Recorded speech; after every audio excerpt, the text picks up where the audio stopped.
The meeting will be recorded. Zane Butler will make a YouTube video of it, and I'll send out a link to the video when I receive it. Before we go to our program, are there any candidates in the audience who would like to say hello? If so, just say your name, what office you're running for, and if you'll be on the November ballot. I doubt that there are any here yet. Anybody? No. I'm here. Oh. Okay, go ahead. Hi, I'm Heather Shand Perkins. I'm running for Skagit County Superior Court, and I'm hopeful to be on the ballot, but not all the votes are counted yet. 4,000 left to go, but thank you for having me again. Thank you for coming, Heather. Anybody else want to hear that wants to say hello? Nope, that's it. Wim is with us. Oh, is he? I didn't click on see who all the participants are. Wim, are you going to be on the ballot? Hello. Yeah. I'm not so optimistic. So I'm 300 votes behind and it doesn't look good. So I won't be on the ballot. Sorry. Okay, but you wanted to say hello anyway. Yeah. Thanks, Wim, and welcome. Anybody else? Any other candidates before we move on? Now I'll introduce the speakers. Under Sheriff Chad Clark. He's been with the Sheriff's Department in Skagit County for 29 years. He was a corrections officer for 3 years, then a patrol deputy 3 years, then a patrol sergeant 7 years, then chief of patrol for 7 years. And since 2019, he became under sheriff, 2019 till the present. Chad Clark is a graduate of the FBI National Academy in 2016. So I want to say, please hold your questions until both speakers have finished, and then we'll go from there. Then I'll tell you about how to raise your hand, and I'll take your questions or comments in order. So, okay, Chad Clark. Okay, am I muted now? Everybody hear me? Okay, great. Well, thanks for having me. I really appreciate it. I might have messed up on my how many years. I've been here for 29 years, but I was on patrol for 10 years before I became sergeant. So I probably wrote that wrong. So I do appreciate this opportunity to speak with everybody. And the first question was, how do we screen applicants to become deputies? It's pretty universal statewide. I think Dave will say a lot of the same things. But, you know, we hire human beings first and foremost, and we're all flawed. We all have, nobody's perfect.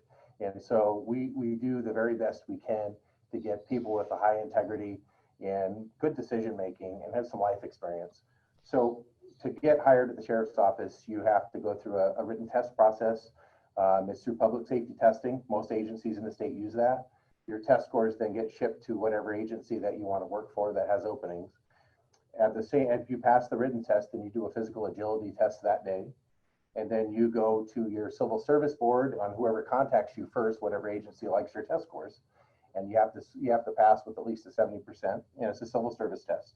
And then you go in for an interview with the civil service process. And we used to get the top 3 candidates for every one position open. Now we get the top 5. That's been changed recently. So we get the top 5, and then we have an opportunity to interview those people. And once we decide who would be a good fit through an interview process with us, then we put them through a polygraph test, which is essentially a lie detector test. Every law enforcement agency does that before you can get hired. And so basically they're asked many, many questions on that test, and they have to fill out forms and see if they've committed crimes and all kinds of stuff throughout their lives. And they get hooked up to the machine, and the machine will detect whether or not their body's reacting correctly. And they'll do a baseline asking what your name is, and that kind of baseline should carry throughout if you're telling the truth. So we get the results of that. If they do pass that, the next step that we do is we put them through a psychological test. So the psychological test is down with a psychologist. We use one in Edmonds, and that's about a 6-hour test, about 1,500 questions that are asked about the same way, different phrasing and everything. And they're trying to figure out you know, what kind of psychological reading they get on that candidate and see if he's suitable to be in public service. And so they're ranked as an A, B, C, or D. We don't accept any Ds. We accept very few C minuses. So it's C and above if they pass that to even get into the background process.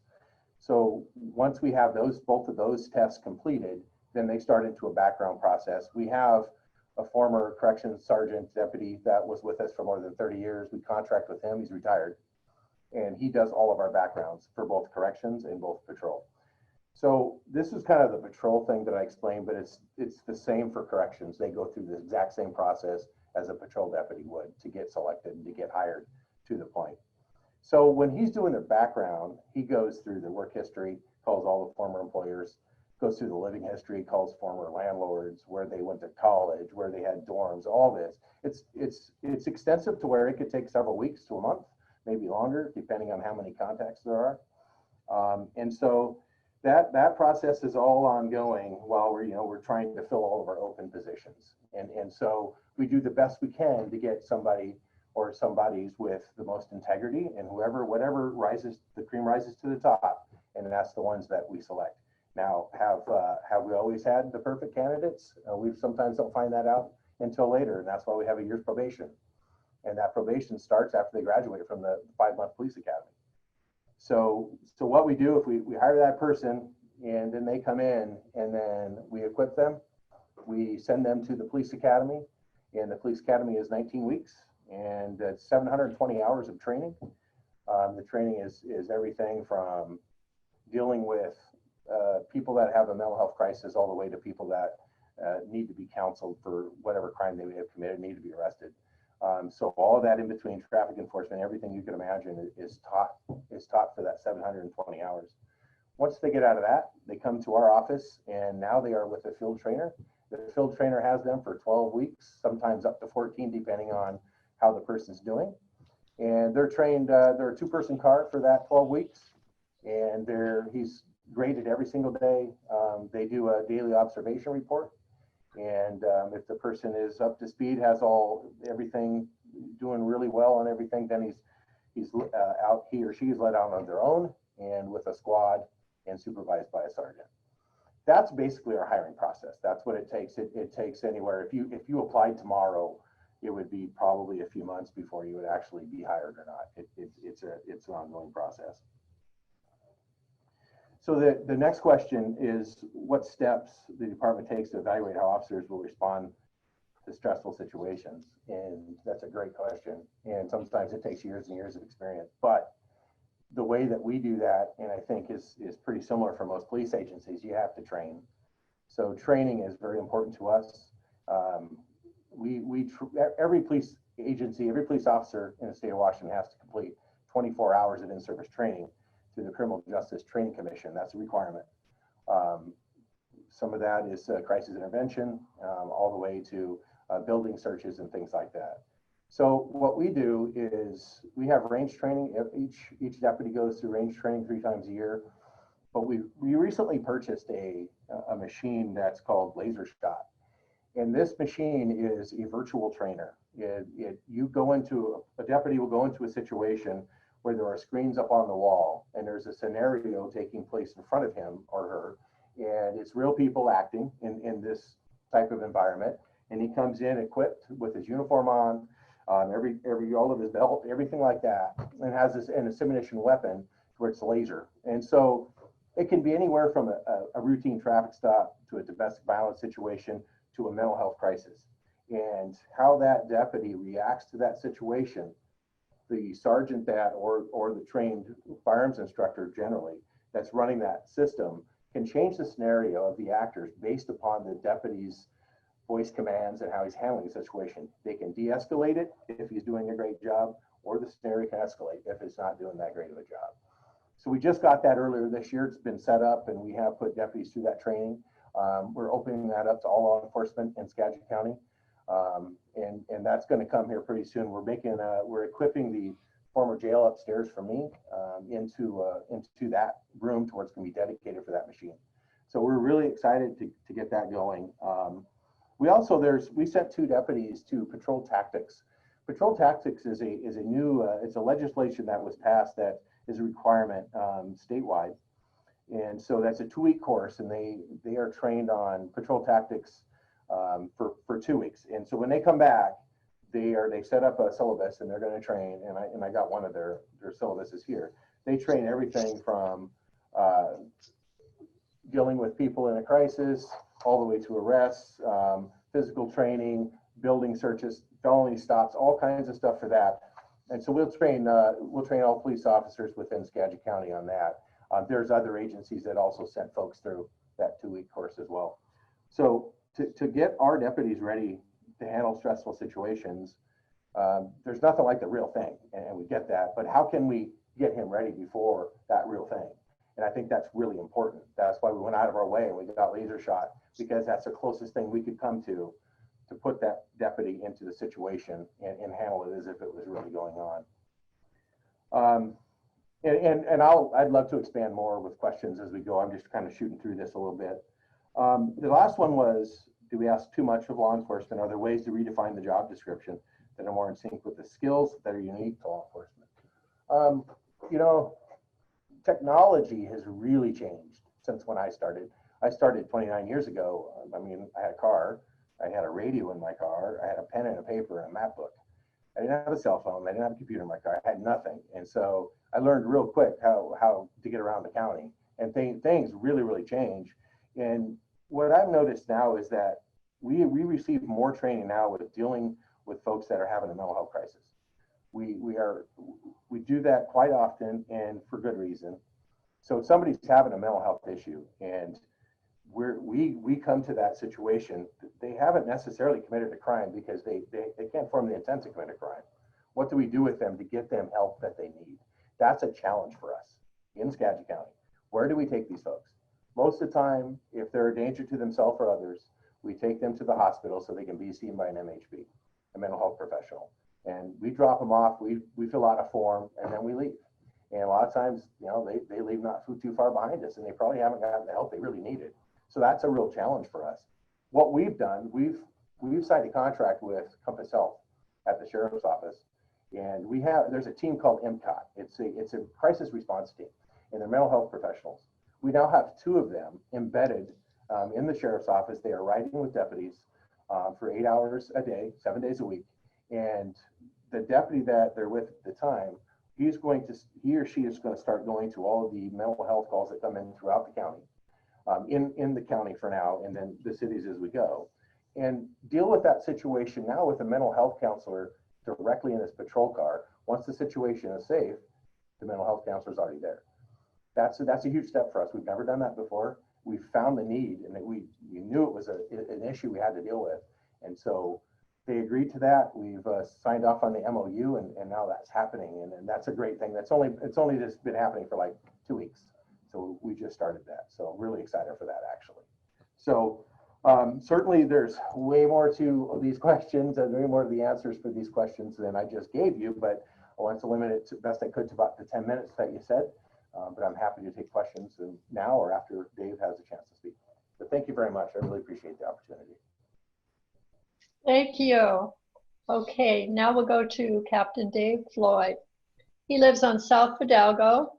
He has a BA in Public Affairs from Washington State University.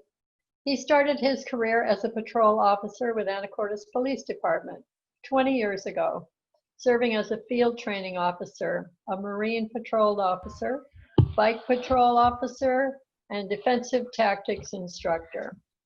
He was assigned as detective on the Skagit County Interlocal Drug Task Force. He was promoted then later to patrol sergeant, narcotics canine program coordinator, and bike patrol coordinator. He created the Anacortes Police Department Narcotics Canine Program. In February 2018, he became the administrative captain, becoming responsible for the administrative division of Anacortes Police Department, which includes training for all staff members, maintaining their professional standards accreditation, and having command over the APD Special Investigations Division. Captain Floyd. Well, thank you so much for inviting me to attend your meeting.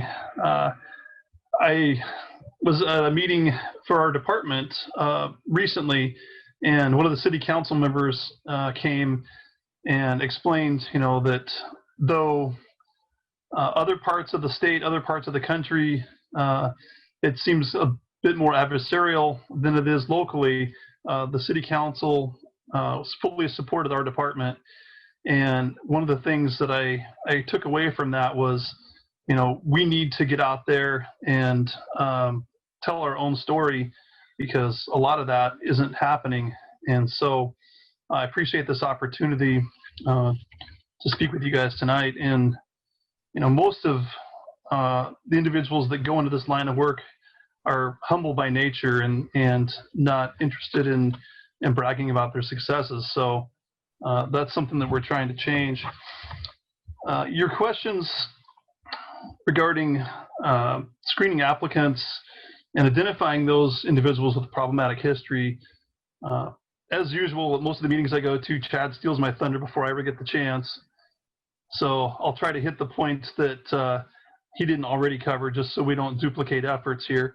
Much like Chad said, it's a state requirement for us to do an intensive background check, which involves speaking with former employers, friends, family, neighbors, landlords. We go to the person's house and we talk to surrounding neighbors, because a lot of times your neighbors, they're a great insight in the kind of person they see every day, and it's been a wealth of information for us.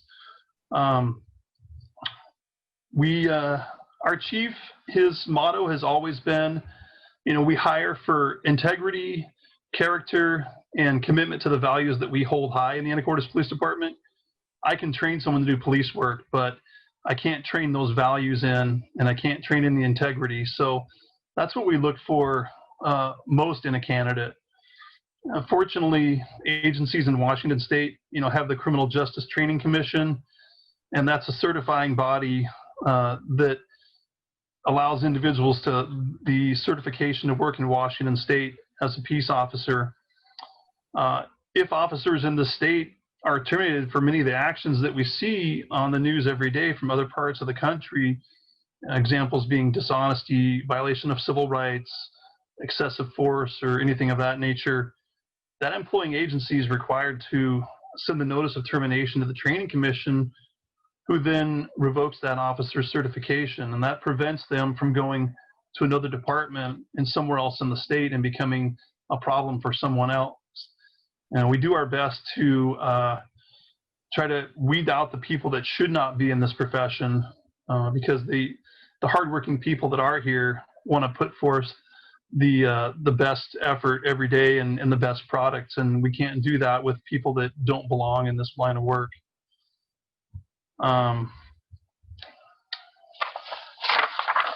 The steps our department takes to evaluate how officers are going to respond in stressful circumstances.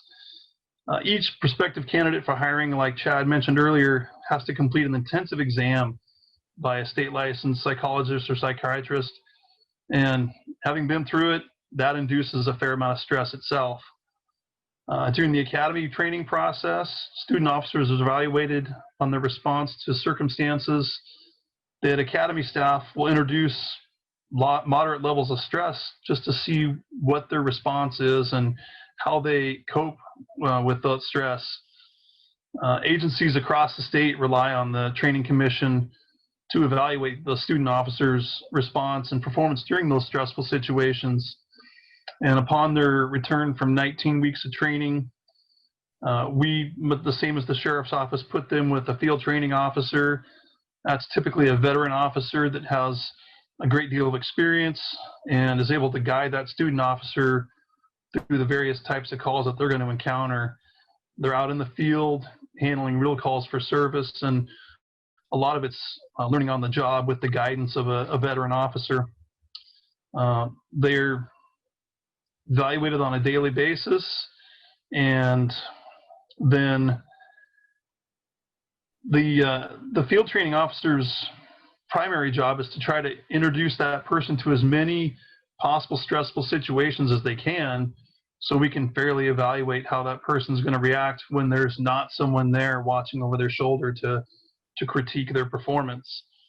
After the field training is completed, they're closely monitored by other senior officers on the same shift and their sergeant. Our probationary period is 12 months from the academy graduation date. And so we use every part of that probationary period to evaluate this person's level of fitness for our department and the person that we want to put out in the community serving our citizens. We have ongoing continual training for how officers handle high-stress incidents.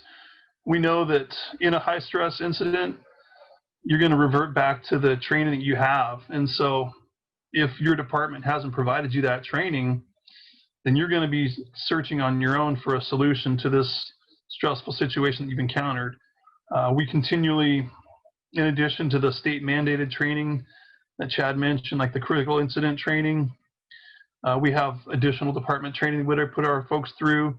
We'll be taking advantage of the sheriff's office's offer for their virtual system. That's a great tool for us to use to introduce officers to stressful situations, and they become familiar with appropriate responses for those. When we don't provide the training, that's when you see the failures that are on the news every day of individuals that don't know the correct response because they really haven't received training on what the correct response is. And, when you don't have the time to think it through, you're just going to revert back to the basics that you've practiced over and over. And that's why we recognize the importance of continuing education all the time. The last question on asking too much for law enforcement. We more and more every day, compared to when I started in 2000, are experiencing individuals that have a wide variety of personal issues that they're dealing with. Most of these are issues that warrant assessment and treatment by a trained professional that's specialized in that field. And unfortunately, we don't have enough of those people out in the field with us because we come across these individuals during calls for service, and they're experiencing problems with mental health, alcohol and substance abuse, stress of their own that they're going through, or whatever particular crisis they're experiencing at that moment in time. It could be homelessness, it could be death in the family, anything that can induce stress. And so we are the ones that get the calls for service, and we're out there trying to help that individual through, but we don't have the specialized training and able to provide them completely what they need to navigate through this incident. And so as a profession, we're becoming better and better about coordinating with those health professionals that can provide that. Most law enforcement agencies, including Anacortes Police Department, have recognized the trends, and we're providing training to our officers now that deals specifically with individuals that have a mental health crisis or autism, any number of other issues that we may run across. I think this year's training that was provided by the Criminal Justice Training Commission was traumatic brain injuries. When we have officers that understand that people that with those conditions are going to respond to them differently in their interactions, they know what to expect and how we can better serve those individuals that we come in contact with. We've also seen lately a lot of newly enacted laws that require additional responsibilities of officers in the field, trying to address some of these crises that citizens are going through. Unfortunately, a lot of those are laws that are passed and they're unfunded, or there's little funding.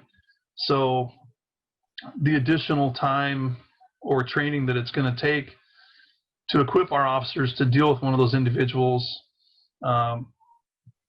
in response to the state law change, we have to come up with that money on our own out of our training budget. And in current economic times, training budgets are stretched thin. So training coordinators have had to become very creative on how to get those officers the training that they need, try to solve these situations to the best of our ability in the field.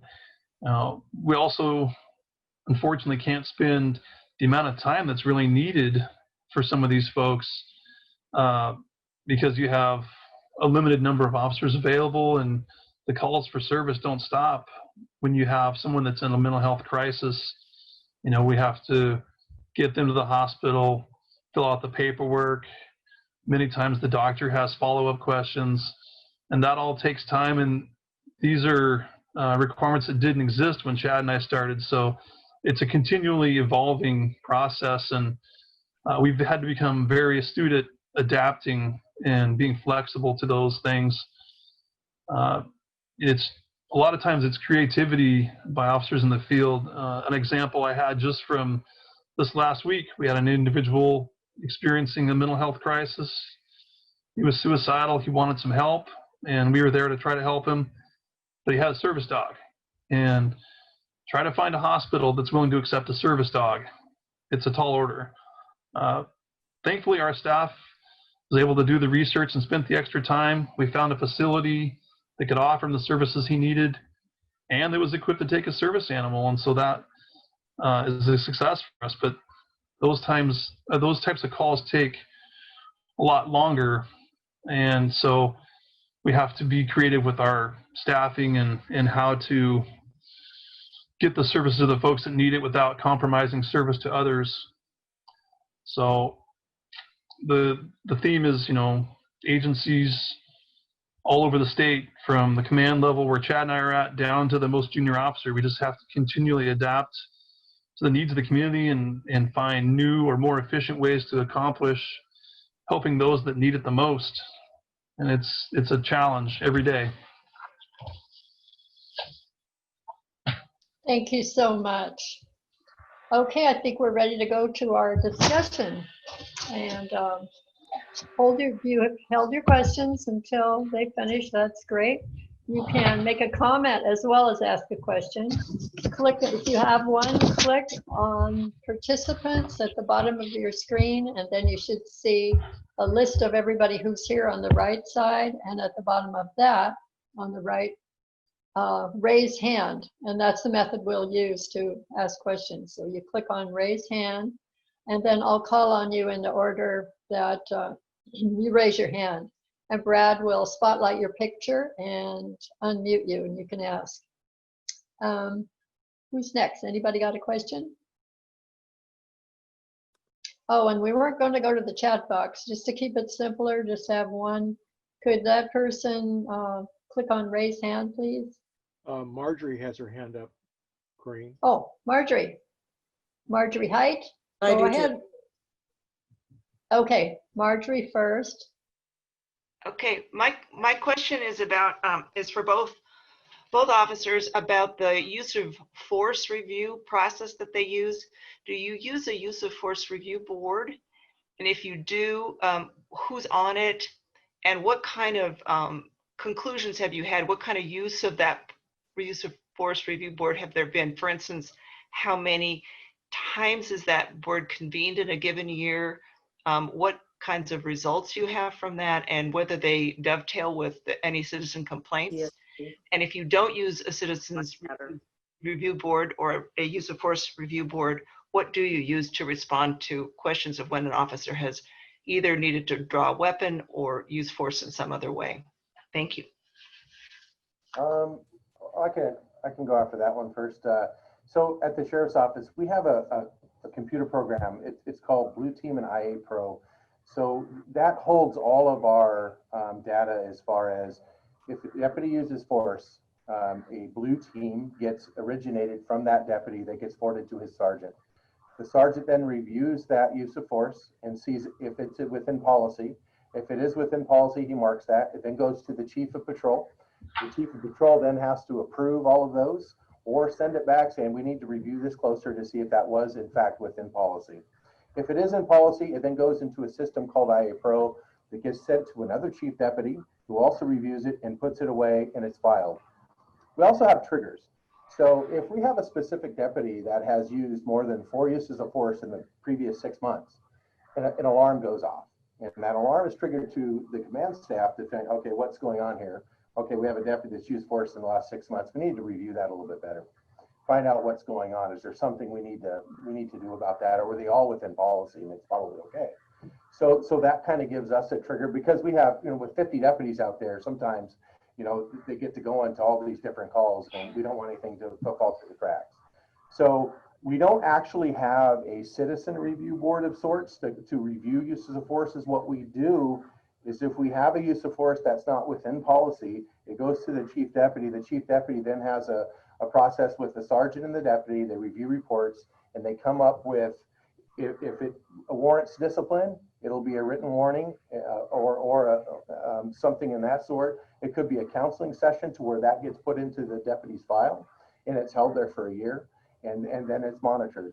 So what we used to do back when I was a sergeant, it used to be paper. You'd fill out a use of force form when you use force on somebody to effect an arrest. What we found is sometimes those forms would get lost, or they wouldn't get filed correctly or whatever. So we purchased an actual system that is online and it's secure, and it actually goes through a computer process, to where we're finding much more success with that, especially with the alarm systems on there. The trigger us might be an issue. I hope that answered your question. If I may just ask a little bit of a follow-up, that sounds like it's an entirely internal process. Right. So if you have a citizen complaint regarding some use of force, Yep. Does your process become more public? All of those processes are public. Everything we do is public disclosure. We have to release pretty much everything. So yes, if we get a citizen complaint, it goes through the same process. And so it goes back into that computer. Then it's generated as a citizen complaint, where the sergeant reviews it. He takes a look and see what's going on. It gets sent to the chief of patrol, and then it's decided what to do from there once it's at the administrative level. So it's the same computer program to where it gets tracked. But aren't you simply relying on internal reports? What about the statement of the complainant? Yeah, that's all included. The statement's included in that program. But is the complaint, I guess, how does that happen? How does the citizen get a chance to participate? Yeah, well, when the sergeant gets the complaint, he will first reach out to the citizen to find out what happened. And then he will get their side of what happened. He'll talk to the deputy. That'll all then get sorted into our computer program for the use of force or the officer complaint. And then that'll get forwarded up to the chief deputy. And then the chief deputy will review it, recall the citizen most likely, and talk to them again and let them know, here's what we've come up with. Here's what we've talked to the deputy about. And is this to your satisfaction? So the citizen has the last, not necessarily the last say, but they get the last word on if they feel everything was investigated correctly. And then sometimes we just have to agree to disagree. That happens to come up on occasion. But we want to make sure we don't lose anything through the cracks, and make sure we hold all of our people accountable. Thank you. You're welcome. Thank you, Marjorie. Okay, Kismet Ottinger had a question.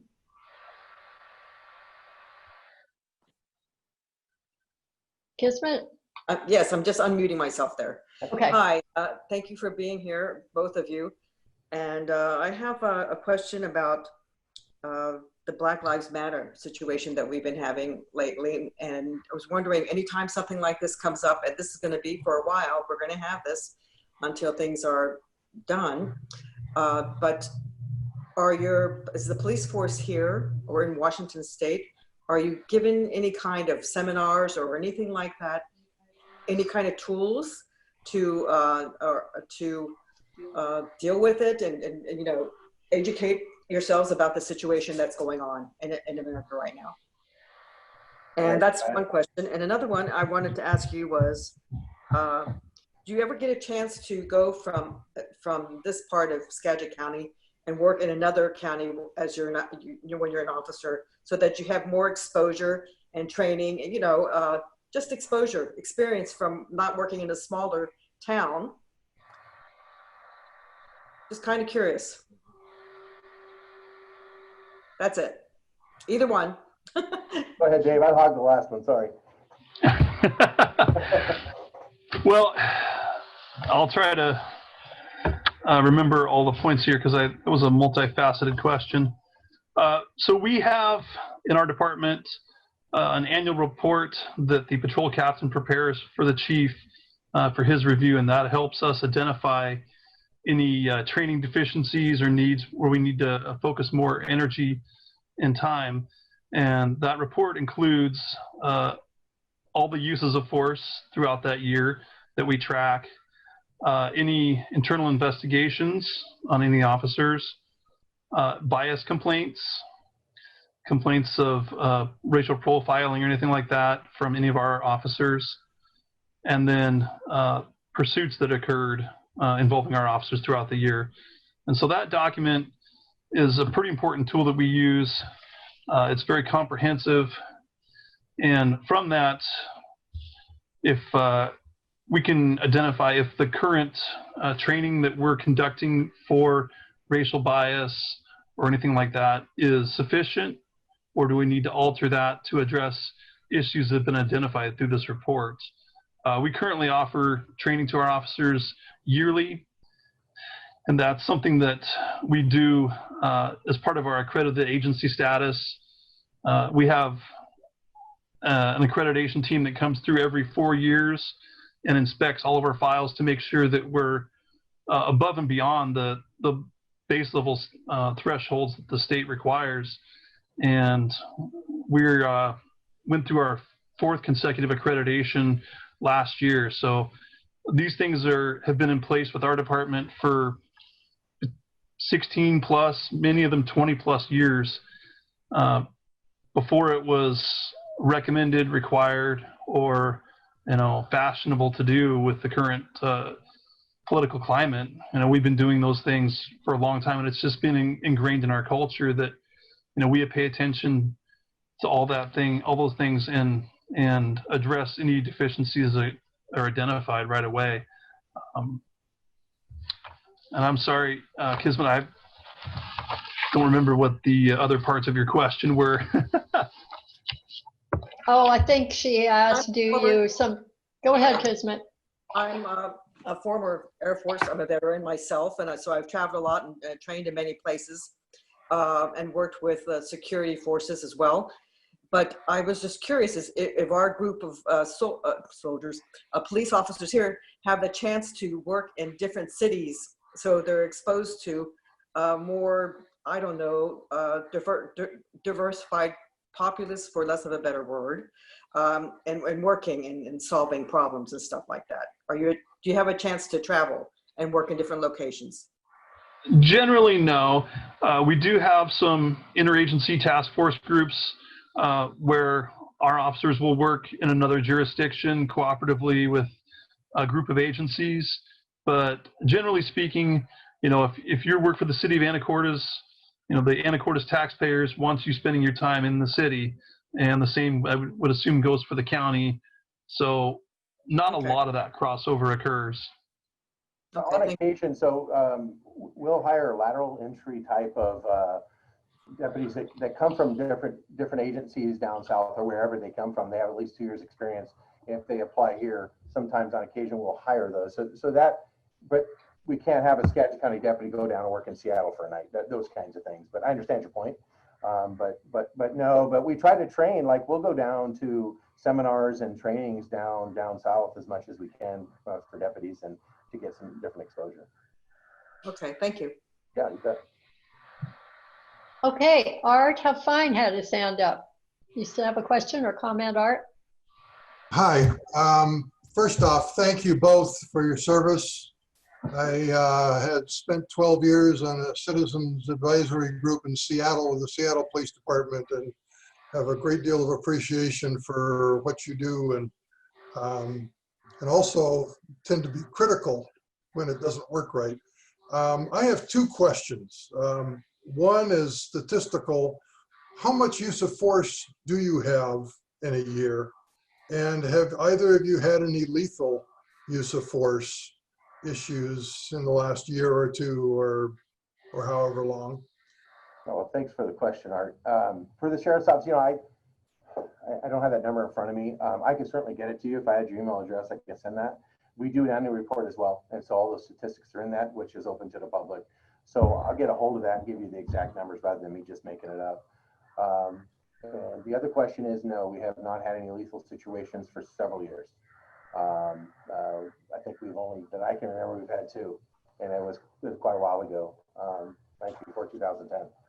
But nothing, we have, you know, less than lethal is very important, and all of our deputies carry tasers. We have OC spray, so all of the less lethal situations are trained and fully expected prior to having to go to a lethal option. But yes, I appreciate the question, but no, we have not had any of those situations here in the county. That was my second question, was less than lethal training and de-escalation. Is de-escalation part of the training? Yes, it is, absolutely. In fact, we go with our new laser shot program is really, really neat, where a deputy will go into a situation, wherever that situation is, domestic violence, regular traffic stop, whatever, wherever the case may be. He goes into it, and then the actors on the screen look like you're in the same room with them, and then you react accordingly. And he has all of his duty belt on. He doesn't have a lethal gun on, of course. He's got a laser shotgun, but he's got all the rest of his tools, including his taser. And so it's used during that situation. And it's really, you can't replicate that. And this is the only training type of environment we could think of. So that was a good purchase that we did earlier this year. Like I said, as soon as we get it up and running and have the place set, all the agencies in the county are going to be trained on it. What about in Anacortes? What kind of, how many incidences have you had, use of force or lethal use of force? Well, our last lethal use of force was 2003, and we haven't had any incidences since that time. Much like Under Sheriff Clark, I would have to get our annual report numbers. I don't want to make up anything on the fly. I can tell you that for the volume of calls that we go to, our use of force is very low, and we count uses of force that are considered very low level. If I just use a joint lock and take someone down to the ground, you know, we classify that as a use of force. There's no weapon involved, but you know, we track very minor uses all the way up to lethal force. And so the numbers, surprisingly, when you're tracking something from the very small up to lethal, it's still not very high.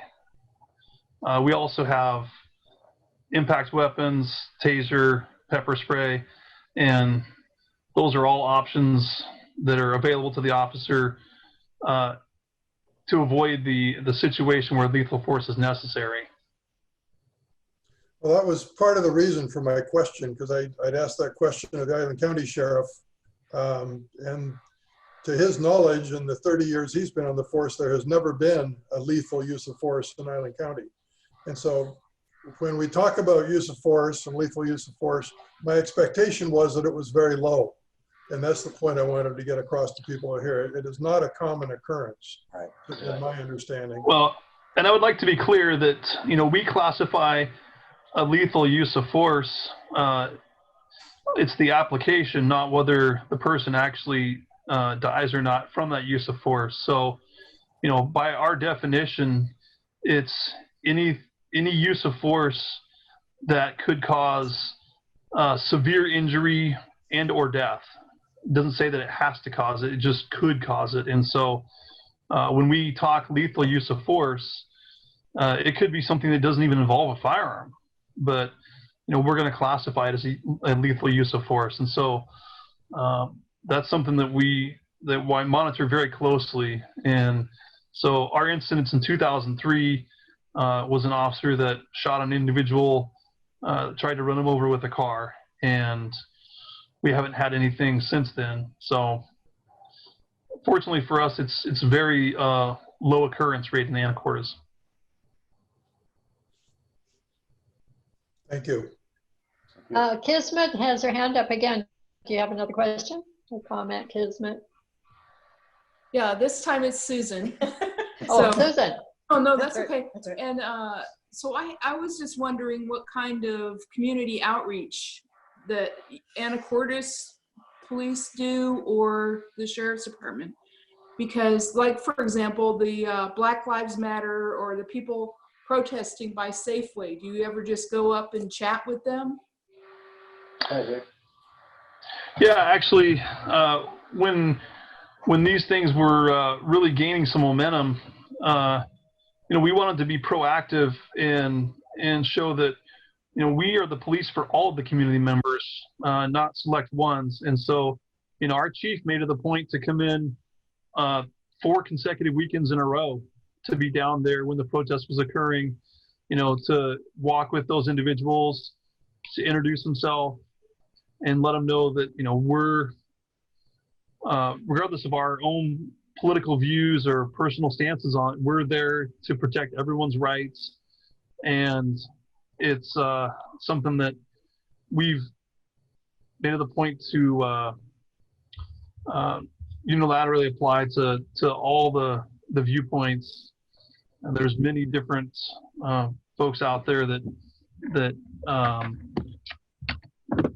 are protesting and for various reasons. So we want to make sure that everyone has that right and it's not infringed upon. No, that's good. Thanks. Okay, Marjorie Height has her hand up again.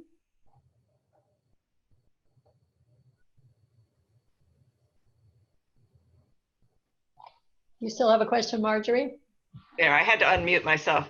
Yeah, if nobody else does, I did want to follow up some of the information that you all have been giving about the mental health professionals, because I'm very interested in how that's working with both the Sheriff's Office and the Anacortes Police Department. Do you have mental health professionals on staff with the police department? I wasn't quite clear on that. Or are you using county employees who are designated mental health professionals? Or is it something else, such as a hospital facility? Could you explain a little bit more about that?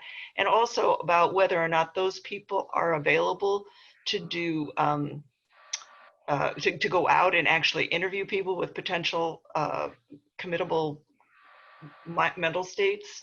Sure. So for the Sheriff's Office, yes, we have mental health counselors from Compass Health. They're part of the crisis response team. And they are in our police cars. And there's 2 of them per shift, 7 days a week. And they ride with deputies for up to 8 hours a day. And they'll go to calls with the deputies specifically for mental health types of occurrences. And they're not county employees. It's a contract with the mental health counselors that we have. So they're able to take their set of tools that they have in their toolbox and apply that straight directly into the field with the deputy that isn't as equipped, like Dave said earlier, to handle these mental health issues as well as a mental health counselor is. So we put up the MOU and we went through the legal and we've got a contract and now they're with us. But it's only been about 2 weeks. So it's very preliminary. We had a response team before that would come out when we called them, but it was pretty delayed. Sometimes it would take more than an hour. So we said, how can we just make this quicker? So now they're in our police car. So That's I think great. it's going to be very beneficial to everyone involved because we have such a problem on where to these people, most of them don't belong in jail and we get that, but sometimes we run out of options and we got to still protect the community. So what do we do? So this is going to be a great marriage that we have with the mental health counselors and we're really looking forward to the success. Yeah, it sounds really good. Thank you. Yeah, I agree with Chad. I believe that getting those mental health professionals out in the field is the answer, because most of the folks that we come in contact with that need the services, they're not going to seek it out on their own. We're going to come across them during a call for service, and they're not going to want to go to the hospital. And so if we have that mental health professional with us in the field, we are much more likely to be successful. But again, a lot of that's tied to funding. I mean, everything we do, everyone needs to figure out how to pay for it. And so we're exploring options for that in Anacortes. And I know the chief has been working very diligently with the mayor and city council, trying to find options that will work for our department. Unfortunately, we are as far west as you can get, and all the services for the most part are located in the central part of the county. So that's always been a bit of an obstacle for us to overcome. We're fortunate that the Dijwalik Clinic is now local, and so we're able to address some of the substance abuse issues, using their services, and that's going to be extremely beneficial. But for mental health, we're still working to find that solution. Right now, if I go out and contact somebody and they meet certain criteria, I can ask them if they want to voluntarily go to the hospital, at which point they're going to sit there and wait till a mental health professional comes from Mount Vernon, likely. Sometimes that'll take 2 or 3 hours that they're going to sit at the hospital, and that's why they don't want to go there. If they meet certain criteria, I can take them there involuntarily. And like Chad said earlier, many times that individual will be out of the hospital before we even finish documenting the actions taken in our report. So it's a system that needs improvement. And a frustrating thing for us is in tight budget times, one of the things that's very commonly the first to get cut is mental health services and funding for mental health services. So it's something that's probably not going to get better anytime soon until we figure out how to get these folks out in the field on a more regular basis, because trying to find a mental health professional at 2 o'clock in the morning isn't easy to do. Yeah. And you don't always know you need one when you go on a call, I'm sure. Exactly. Yeah, I mean, there could be nights you don't need one at all, and there could be nights where you'd use them 4 times in a night. And, it's one of those things that you just never know. And Murphy's Law says if they're out there in the field that you won't have any cause to use them that night. So. Yeah. Okay, thank you. That was helpful. Good question. Thanks, Marjorie. I heard that Burlington was using social workers to go along with an officer to a domestic violence call. Does either of you know how that's working? I don't know if Burlington doing that. Very well could be. I know Mount Vernon does have a social worker that works with the unhoused individuals, the homelessness issues in Mount Vernon primarily. I know they have that. I wasn't aware of Burlington, but it very well could be. I don't know. Belit Sefetin has his hand up. Belit, Thank you, Corey. Yeah. Thank you, Corey, and thank you very much, Under Sheriff and Captain. I totally appreciate your time. Thank you. At the start, let me say, I'm personally, me and my family and friends, I think we're very pleased with the service you're providing, both the Sheriff Department as well as the Anacortes Police. The issue is not whether or not, in my judgment, you're providing good service, but rather this recent incident with George Floyd has really caused a lot of concern. And primarily, these incidences are not an abstract issue and say, oh, well, the guy was bad, the police had to take action, they happened to kill him, so what's the big deal? But regrettably, when you look at the financial numbers, they are staggering. I mean, the average number that I have been hearing is between 80 million to 100 million. And probably George Floyd's issue will be in the $200–300 million. That takes about 2, 3 years, 4 years before everything is resolved. So for a small city like Anacortes with 15,000, 16,000 individuals, or the Skagit County, where you have approximately 160,000 people, an incident like this, heavens forbid, let me knock on wood, could be devastating. At the end of the day, we are the citizens who will end up picking up this bill. Our house taxes, our property taxes, our sales tax, something has to come into place to pay for it. And this is essentially what precipitated this conversation. Hopefully, is our police department aware of this? Is the sheriff's department aware of this? Again, this is not an abstract issue, folks. It affects all of us, and that's why we are worried about it. So anyway, I totally appreciate your time. Any comments you would like to make on this, I would certainly enjoy hearing from you. Yeah, well, thank you. Yeah, definitely. Certainly a nationwide issue. I totally agree with you. We're very well aware of that. I think for the sheriff's office specifically, what we we have to keep training our deputies to de-escalation. We have to keep training our deputies to use of force level. We have to keep holding everybody accountable to the use of force that they use. Like Dave said, we track minor uses of forces where we have to put somebody in some sort of a hold to get handcuffs on them. If we got to put hands on and do something extra, that's a use of force we document. So yes, I think ongoing training, ongoing awareness, and for all of our deputies and all the incidents is very important, because you're right. One incident like that's going to cripple a small community like ours. I totally agree with you. Thank you. Welcome. Absolutely. And I think that training and education is the key.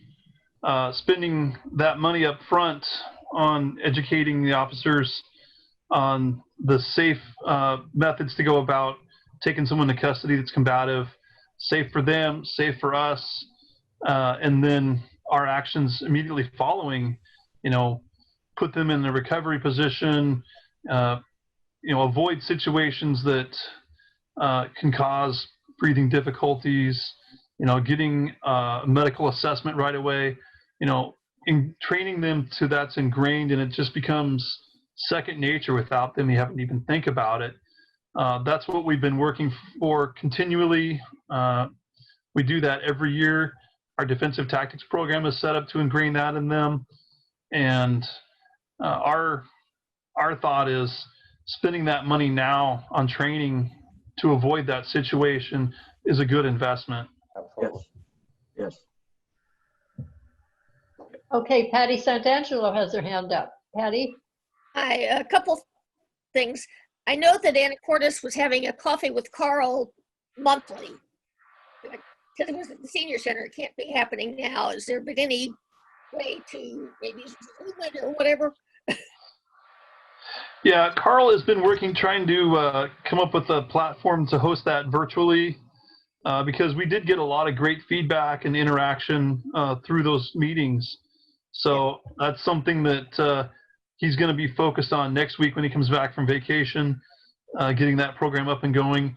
We had tentatively waited just to see if things were going to reopen a little sooner, but the virus just keeps hanging around. And so now we're looking for different platforms to try to keep that interaction going, because that's been very valuable for us.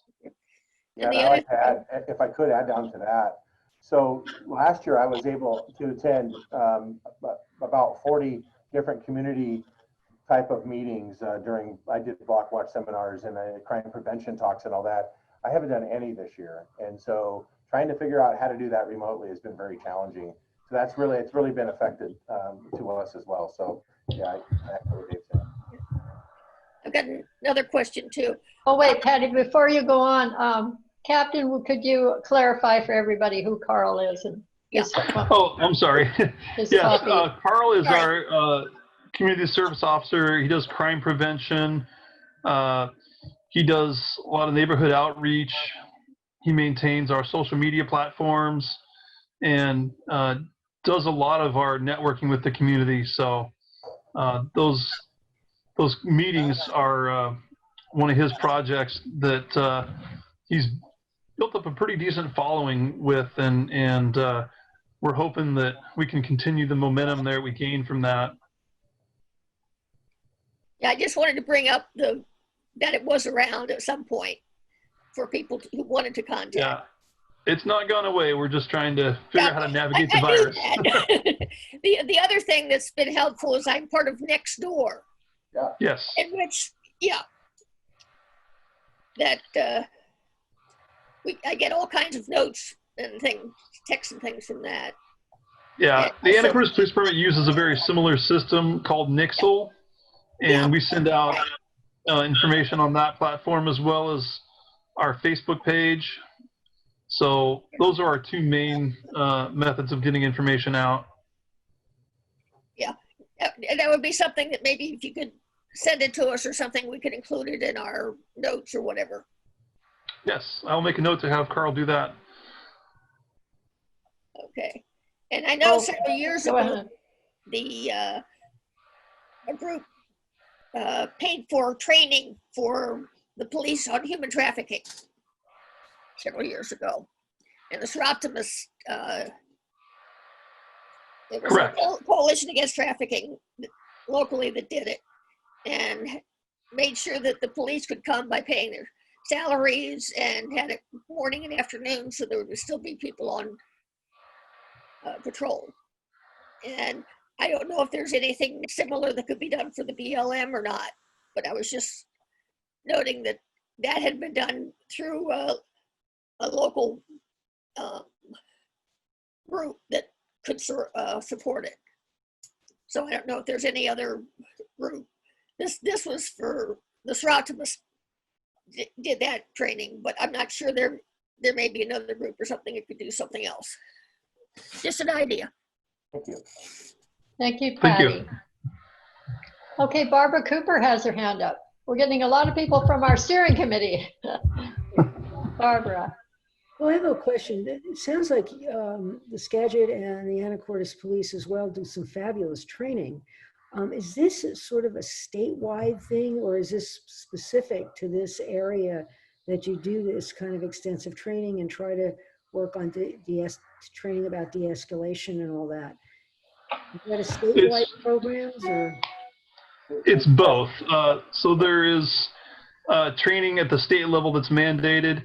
De-escalation training is now integrated into the basic law enforcement academy. So new recruits going through get that as part of their initial training.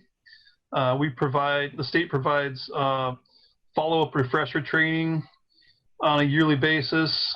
So our veteran officers continuing to get training there. And then as a department, we're always looking for training opportunities locally that we can send our folks to that help build on what we get at the state level. Okay. And the other question, you were talking about unfunded mandates. That seems to be a big issue in many areas, and particularly police and education. You know, lots of great laws and no money to do it. Do you have any help from your union to do any kind of help, political activity at the legislative level to see if you can get more money for some of these? I mean, a lot of these things are great ideas, but you can't do it without money. Is there any help to get money? Well, we're members of the Washington Sheriffs and Police Chiefs. It's called WASPIC, and they go to legislatures every year. We have conferences with them, and they're a body of law enforcement that represents us essentially there was about 15 unfunded mandates in 2019 alone that we had to do. So with no money attached, and it was a whole bunch of different things to do with concealed weapons permits and different things like that. So our WASPIC has reached out for us, but sometimes it is an uphill battle to get those funds. But yes, we do have them as representatives. Okay, good. Okay, thank you. Welcome. Thank you, Barbara. And Jeff Mount, our vice chair, has another question or a comment. Jeff, are you there? Yes, I'm here. I guess my question would be the cops that were involved in the George Floyd situation most of them had 10, 15 years experience, and I'm sure they've been through most of the training you guys have discussed this evening. And the one in particular that got all the attention, I believe his name was Chauvin. I think we've all worked with that kind of person, and he didn't just become a bad cop that morning. And if you guys do all the training and somebody with 10 or 15 years experience has an issue, and you guys can see that. And is there a way to deal with it before? Yeah, that's a good question, Jeff. So on our computer program, on our uses of force, and how many citizen complaints against deputies, we have those triggers, we have those alarms. So if they've used force X amount of times in the last 6 months, it's going to trigger, then it's going to notify us, and we're going to take issue with that. If they've had X amount of citizen complaints, there's going to be a trigger in that system that tells us, hey, look, you might have an issue. Go talk to that deputy. So yeah, it all starts way back when they're hired too, and what kind of psychological profile do they have? What kind of history do they have? That you have to be so picky, as Dave knows. You got to be so picky when you hire the folks to begin with, and then do they sour as time goes on? That's why you have to keep track of what's going on a daily basis. But yeah, it's accountability for sure. Yeah, I would just add that I wouldn't assume that those guys had the same training that we offer here in Washington State or the same level of training. it's shocking to me as I travel and meet officers from different parts of the country, how little training is available to them.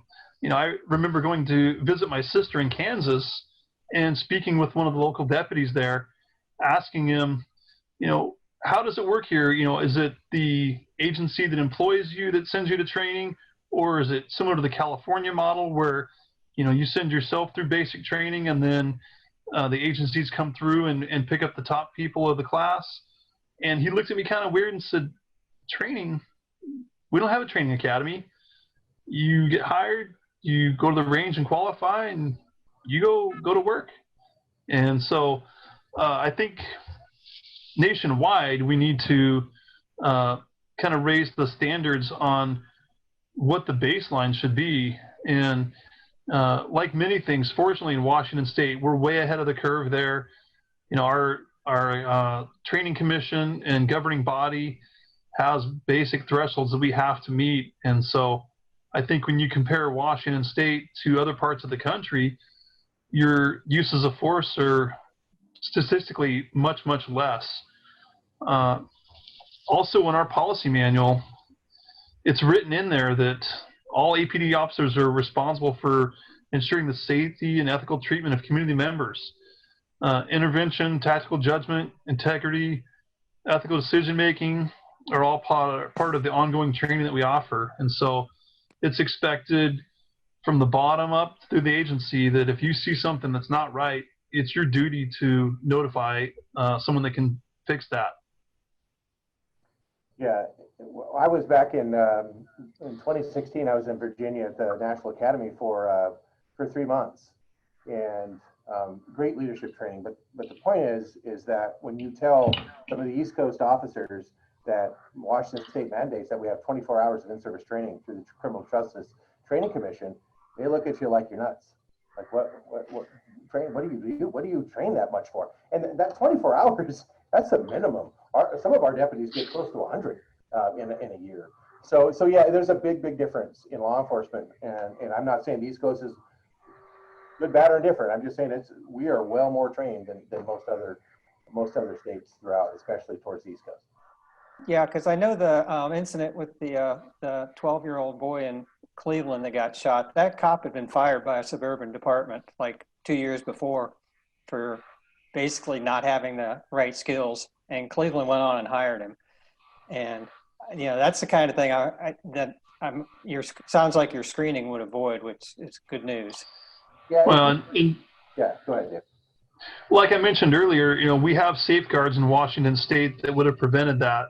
You know, when he was terminated by the other agency, if that was to happen here, he was terminated. His certification as a peace officer would have been revoked by the state governing body, and he wouldn't have been able to work in another department in this state. And this is the only state he would have been qualified to work in. If he would have went to another state, they would have noticed that. So when somebody gets terminated for cause in law enforcement, it has to meet a certain criteria that gets sent down to the Criminal Justice Training Commission, and they have a body that sits on, and it's a committee. Our former sheriff Will Reichart was part of that committee at one point, and they get those arguments and they look at it and they make a decision. Should that person ever be a police officer again in the state of Washington? And if we fired them for cause for whatever reason, usually the answer is no. They do not get it. But again, that's pretty unique to us. That's good to hear. Anybody else have a question or comment? Nope, I guess not. So maybe we've concluded our discussion and we'll finish up. I want to thank our speakers and our Zoom host, Brad Kleur, and all the participants who joined the meeting. And our next meeting is going to be September 8th at 7 o'clock, same time on Zoom.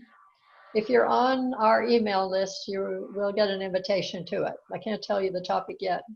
Our steering committee will be meeting about that this Friday.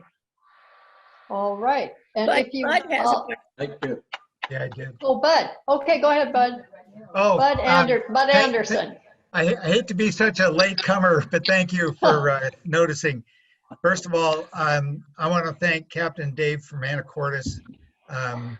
I think you guys have done a spectacular job. And I would also say to Deputy Sheriff Chad, we respect and appreciate Skagit County Sheriffs. You know, 99.99% of the citizens need good policing, and I think we have that. I think Will Reichart set a great example for the Skagit County Sheriffs, and you folks are continuing that. And so I applaud your professionalism, and thank you very much. And you're appreciated by the entire county and city. So keep up the good work, man and women. That. Yes. Very nice. Thanks for having And us. Will Reichert was in our audience tonight too. Oh, yeah. Thank you so much, Will, for your service. I worked with Will for many years. He promoted me to Chief of Patrol way back when, and he sponsored me to go through the National Academy. So I owe a lot to the man. That's the FBI Academy, is it? Yeah. Yes. Okay. Thank you so much. Appreciate it. Thanks for Under having us. Sheriff and You're welcome. Captain. Thank you. Now, if people want to hang around and chat after the meeting, who is it going to be? Oh, Velit is going to lead the chat. Okay, so you're welcome to either leave the meeting or stay and chat for a half hour or so. All right. Thank you. Thank you. Bye. Bye-bye. Thank you for your time. Thank you. All right.